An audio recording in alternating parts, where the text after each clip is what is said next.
Today we're back on Benji's car. We're trying to get this 3.2 engine swap knocked out. And the issue we ran into last week, I'll just try to catch you up if you didn't see it. We have a tire clearance problem with these oil lines because this is a short wheelbase 1967 tub. There's no indents for the oil lines, and that's causing an interference with the tire. Anytime I run into a major obstacle like that, I was not anticipating this one. I take a break and do some research, and Benji and I have been discussing the options, and there's really two good options. One is to route the oil line high up in the wheel well, all the way up to like the quarter window, so it doesn't make any contact with the tire at full compression. That's a product, believe it or not, that Elephant Racing makes, and it's a good product. That's one good option. The other option is to use the stock lines and to create the indent in the tub like they did in the later cars. And that requires cutting and welding and metalwork. And so Benji and I came up with a solution, and I think it might surprise you. The disadvantage of going with the Elephant Racing line is it is a little bit more subject to debris hitting it because you're basically right on top of the tire. And I don't know how easy it is to puncture an oil line, but Benji didn't want to risk that. Plus, I feel like it's a little harder on the oil pump when you're pumping, cold oil up into that high arch when the engine first gets started. So the thing we came up with, and you got to remember this car is going to the Philippines, is to keep the parts availability basically stock. And so that means if we cut the tub, Benji can, if he has to replace an oil line in the next 30 years, he could just replace it with a Porsche part and not have to rely on an Elephant Racing custom parts.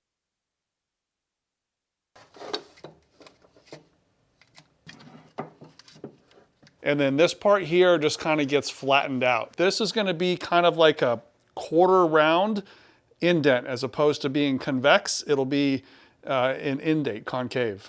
Obviously, I've got this stuff taped off so we don't get any debris in the oil lines. So now it's time to cut. My motto has always been, it's just metal, and this is no different. Like, some people would be nervous about cutting this. I'm actually not nervous. I want to make it work, and this is what we agreed to do.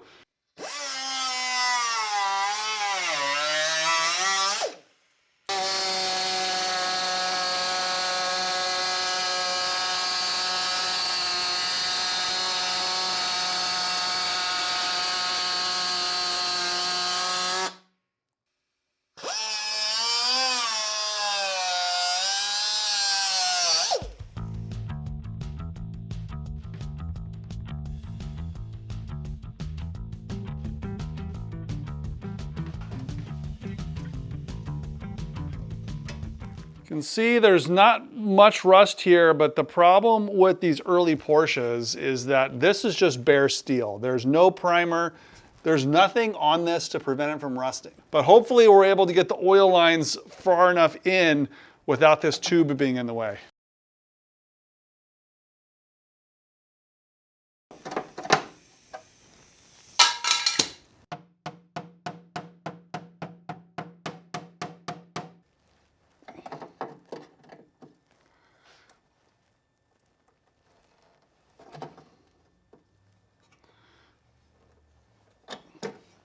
Everything's still pretty loose, but I'm pretty sure if this gets clamped up against the body like that, there should be enough tire clearance right here. I am going to put the tire on just to verify that we're good here. What really makes a difference is this part right here. This is what really allows this to go inside.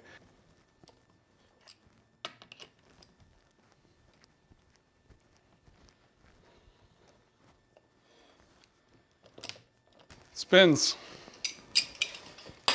So right here is where it used to interfere, and I can get my whole hand down there. That clears pretty well, and when the tire goes up, it's just going to get closer to this bend right there, but there seems like there's plenty of clearance.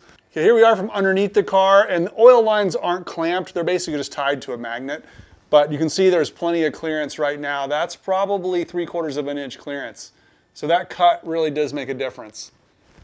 And then right there, this part of the fitting, That gets pretty close to the tire, but that's even further apart. You can see the clearance there. Now we just have to patch all this up.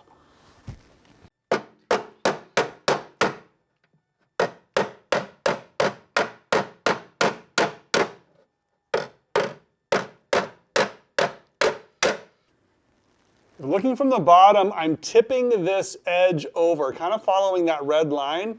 It basically evens up with this little shock indent, but I want to tip that edge up. And so I've been using my hammer and some dollies and the pliers to tip that edge up. And then the weld line will be right at the corner of that radius. So some of this will get trimmed a little bit. It's a little lumpy. I had to make a special tool for that because I can't get my pliers in there. So I'm using this guy. It's just a simple piece of metal left over, and it's got a little slot in it. So when that goes up in there, I can just bend it like this. And that creates stiffness to this panel because you can see how floppy it is. And because it's so flat, it'll distort when we weld it. So we can't have any distortion on this part because I can't get behind there to hammer it flat. So we need to create that strength in the panel before I weld it. And then we'll create a patch panel that folds inside there. You can see how I've already rolled the edge right here too. So I'll use that tool to kind of even that out.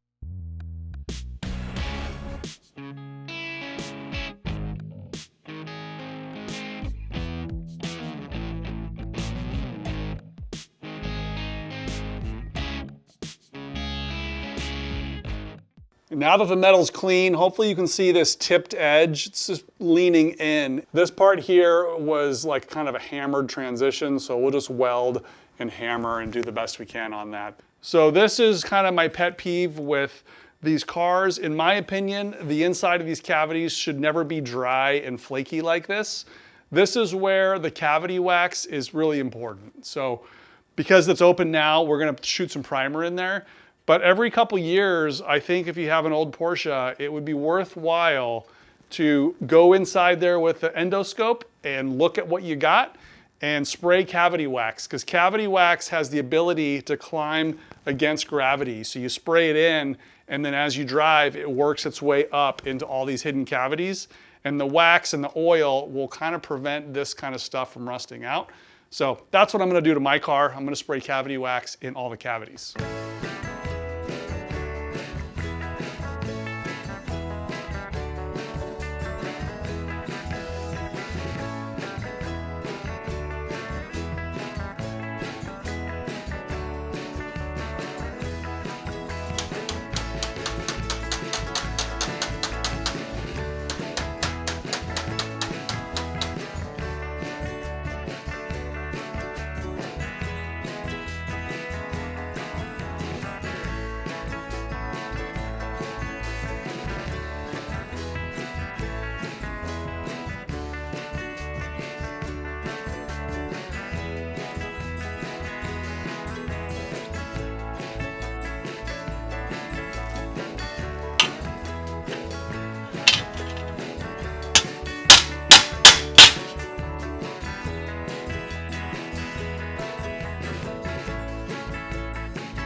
This piece was shaped by hand, pretty much whatever it took to get it done.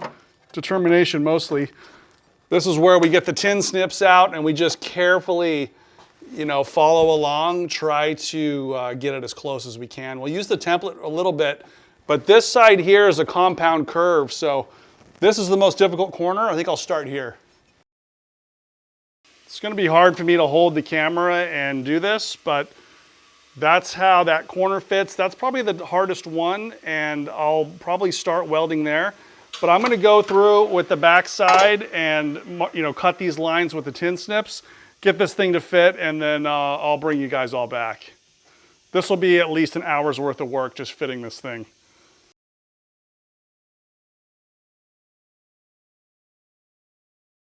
Okay, I'm not gonna lie, this is a pretty difficult patch panel with all the bends and the curvature and the large shape to it. So I need to finish trimming it right here. This is about 80% of the way there. This bottom area, I just don't want to trim it until I can kind of tack weld it in place where it fits well. And then I got to force it under And when I force it under, the distance is gonna change. And so I don't wanna trim it too short because I've got a lot of time invested in it already.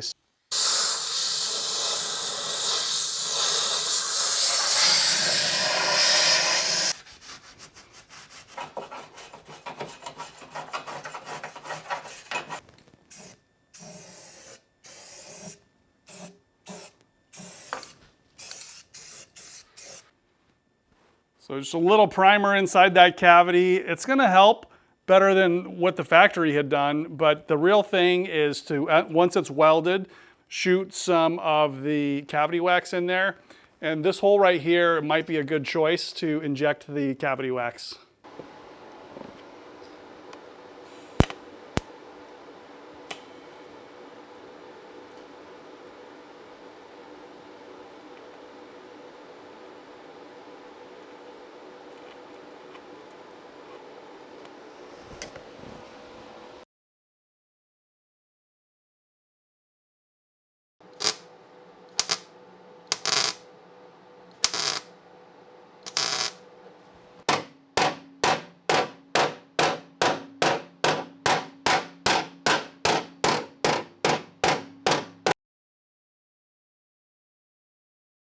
I'm gonna take a little break here and catch you guys up. I got both welders turned on, so it's kind of noisy. Let me switch those off.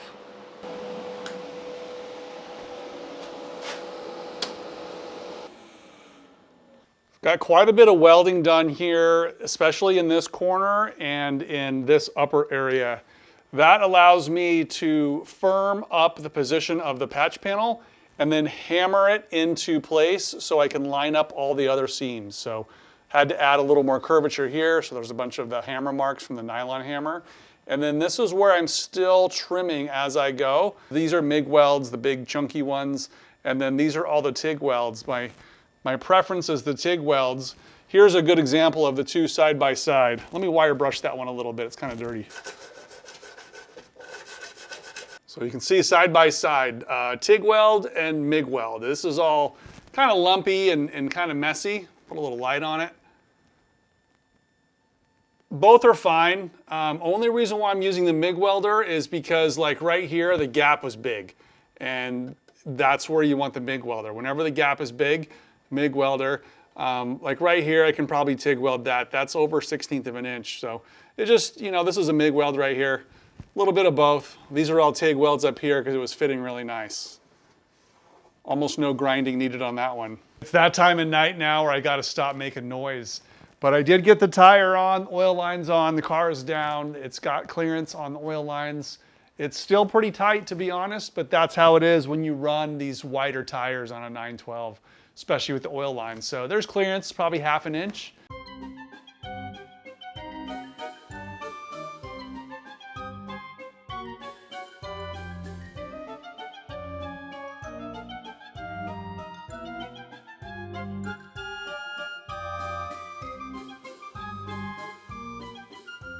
Okay, I'm back out, set up again to finish the welding, do a little bit more hammering.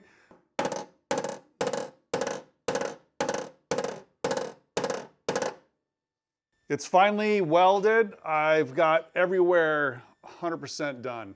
So right after that fender bracket, that was kind of the original position, and then it ducks in even with this little shock opening. So it goes even with that, even, and then it starts to get wide again down there where the torsion bar matches. So I think it's a pretty organic shape, real similar to what the factory had done. The factory has it flat with this panel right here, and that's what this is. All this is still remaining flat, so this will clear the oil lines, and all I gotta do is grind it, but I wanted to show you where the welds are before I grind it, because once I grind it, it's gonna look like it's all one car.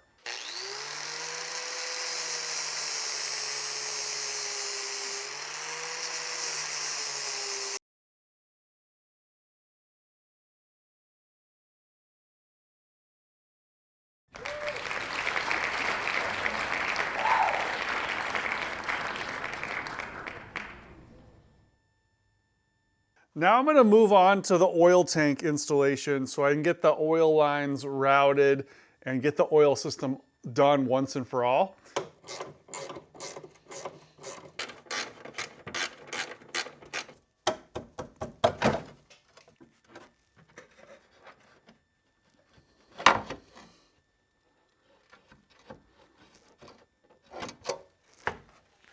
Here's the oil tank that came off the engine test stand, and I've got both of the ports, you know, plugged there with rubber stoppers. I don't want to contaminate this tank.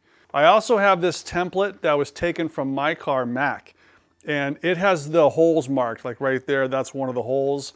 There's a great big oval where this thing goes through. So you got the filler on the engine bay. The oil filter is accessible from the engine bay. And then here's the other hole here. So one mounting hole here, one mounting hole here. So here's what the firewall looks like, or the inner fender looks like on this car. Porsche was already thinking about putting in the oil tank in 1967, so that's what those holes are for.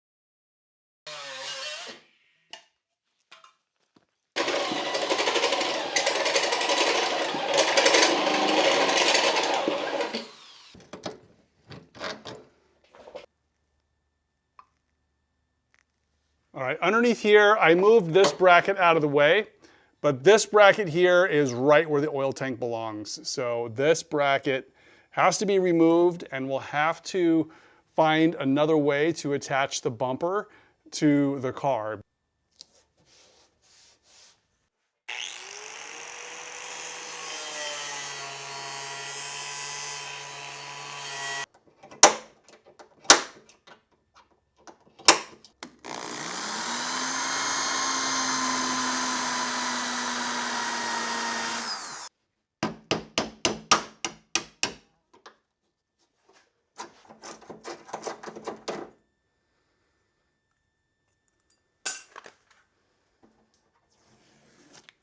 See, what you think of rust-free cars are not always rust-free. This is getting some pretty heavy corrosion there in between the panels. So it fits in the car like this, and dirt and debris gets trapped up in there, and then this rusts out because it's really not attached to anything. It really has no paint on it. So this is getting pretty rusty. The inside of the fender is also getting pretty rusty. You can see all the dirt that just collects up there. That holds water, and then it just heats the metal.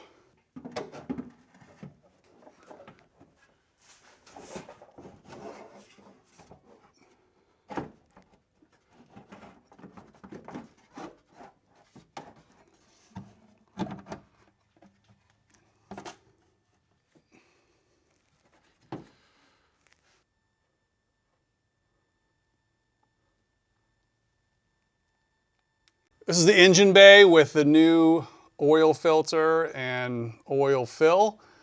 There's some emission hoses and stuff that aren't connected, of course. We'll do that when the engine gets in. Underneath here, you can see these are the holes I had to drill out to get that fender bracket off, or the bumper bracket off. And it looks like, based on the way the oil tank is placed, it looks like we can just maybe move that bracket forward, maybe something like that. So it attaches here in the same way. That other bracket just was interfering right here on that corner of the oil tank. I couldn't even get it in. And then here's where the oil line connects. It's just loose right now, so I got a little drips of oil there. And then this is the line that goes to the engine, and that's about where it is on the Carrera engine, because these are Carrera lines. Turns out this is the wrong clamp. This is the same clamp I use on the rockers, but it's spaced too wide for this application. So the correct clamp is narrower. Next step is to kind of take everything back off and epoxy primer the bare metal spots. But please let me know what you think of this project. I mean, this is YouTube. Everyone leaves comments, positive, negatives. You're not going to hurt my feelings. What do you think of this conversion? Do you think it's too much work? Do you think that it is sacrilegious? You know, what are your opinions of this project? I'm curious to know. Benji's coming out next month, and so I think the first time he drives it will be the thing that matters. And I think it's going to put a smile on his face, but you know, we'll see. Tell me what you think below, and we'll see you next week.